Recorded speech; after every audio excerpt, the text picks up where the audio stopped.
2. बोलणारी नदी. एक होती मुलगी. तिचे नाव लीला. होती ती चौथींत अन होती भारी खोडकर. लोकांना त्रास द्यावा असे तिला नाही वाटायचे, पण तिला खोड्या काढण्याची भारी हौस. स्वतःच्या मनात येईल ते करायची तिला इच्छा असायची. त्यासाठी मजेशीर युक्त्या शोधायची. तिचे घर होते गावाच्या एका टोकाला. तिच्या घराच्या मागील वावराच्या बाजूला थोडेसे चालत गेले की नदी होती. चित्र: लीला, तिची आई, ताई आणि आजी संवाद साधत आहेत. एक दिवस लीलाला बर्फाचा गोळा खावासा वाटला. आई म्हणाली, नको खाऊ. ताई म्हणाली, नको खाऊ. माई म्हणजे तिची आजी म्हणाली, लीला ग लीला, नको खाऊ गोळा, दुखेल तुझा गळा. सगळं पाणी होईल नाकात गोळा. आता काय करावे बरे? लीला विचार करू लागली. तिला एक युक्ती सुचली. ती नदीकडे गेली. नदीला म्हणाली, नदी ग नदी. पण नदी बोलणार कशी? मग ती स्वतःच म्हणाली, बोल ग लीला. मग लीला म्हणाली, नदी ग नदी, लीलाला खायचाय बर्फाचा गोळा, पण माई म्हणाली दुखेल गळा. खाऊ का नको? पण नदी कशी बोलणार? परत लीलाच म्हणाली, मग खा की, पळत जा अन पटकन खा. लीला म्हणाली, अगं, पण तुझं कसं ऐकू? ताई म्हणाली, नको खाऊ. आई म्हणाली, नको खाऊ. माई म्हणाली, नको खाऊ. पण नदी कशी बोलणार? परत लीलाच म्हणाली, अगं, ताईपेक्षा मोठी आई, आईपेक्षा मोठी माई, पण माईपेक्षाही मोठी मी वजा नदीबाई, माझं ऐक. बरोबर.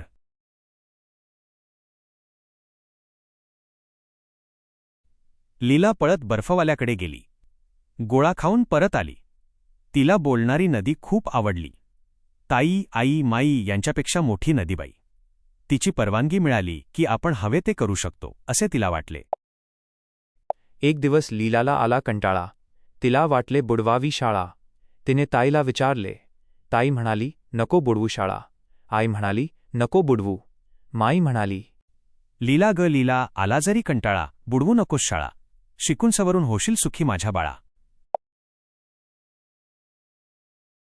लीला चिडली. कुणीच कसे शाळा बुडवू देत नाही. शाळेला जाते असे सांगून ती नदीकडे गेली. नदीला म्हणाली, नदी ग नदी, लीलाला आलाय कंटाळा, बुडवावी वाटते शाळा. काय करू? पण नदी कशी बोलणार? मग लीलाच बोलली, आलाय जर कंटाळा तर बुडव बिनधास्त शाळा. ताई, आई, माईपेक्षा मोठ्या नदीबाईने परवानगी दिली म्हटल्यावर लीला शाळेला गेली नाही. दिवसभर नदीकाठी वावरात खेळत राहिली. संध्याकाळी घरी आली. तिची ताई तिच्याच शाळेत 7वीत शिकत होती. लीलाने शाळा बुडवल्याचे तिला कळले होते. तिने आई अन माईला पण सांगितले होते. त्या तिघींना लीलाची बोलणारी नदी पण माहीत झाली होती. त्या तिघींनी लीलाची गंमत करायचे ठरवले. तिला शाळा बुडवल्याबद्दल कुणीही काही बोलले नाही. काही दिवसांनी आला भोला. भोला म्हणजे लीलाचा मामा. भोला मामा नेहमी खाऊ घेऊन यायचा. त्या दिवशी नेमकी लीला शाळेत निघाली तेव्हा तिचा मामा आला. लीलाला खूप आनंद झाला. काय खाऊ आणलास? तिने विचारले. भोला मामा म्हणाला, लीला ग लीला, माझ्या लाडक्या बाळा, खाऊ म्हणून आणलेत बदामी पेढे 16.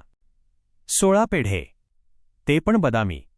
लीला एकदम खुश झाली, पण शाळेला जायला उशीर होत होता म्हणून ती पळाली. संध्याकाळी आल्याबरोबर मी पेढे खाणार. लीला ओरडतच गेली. शाळेत दिवसभर तिच्या डोळ्यांसमोर पेढे नाचत होते. पेढे कुठे आहेत? लीलाने आल्याबरोबर विचारले. आई म्हणाली, शिंकाळ्यावरच्या बुट्टीत डबा ठेवलाय बघ. लीलाने स्टूल घेऊन डबा काढला. उघडून पाहते तर डबा सगळा रिकामा. आईलल, यात तर एक पण पेढा नाही. लीला ओरडली. लीलाचे ओरडणे ऐकून आईला नवल वाटले. आई म्हणाली, अगं, असं कसं होईल? तिने ताईला हाक मारली. नीला, ए नीला. काय ग आई? नीला परसातून पळत आली. अगं, पेढे कुठे गेले? आईने विचारले. कुठे गेले म्हणजे मीच खाल्ले. मी खाल्ले 8 अन नदीला दिले 8. नीला म्हणाली. तू बदामी पेढे नदीत टाकलेस? मूर्ख कुठली. आई नीलावर ओरडली. अगं हो, तू म्हणालीस.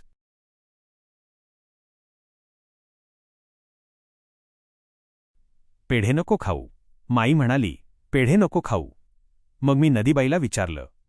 नदी म्हणाली, नीला ग नीला, पेढे आहेत 16. तू घे 8, मला दे 8.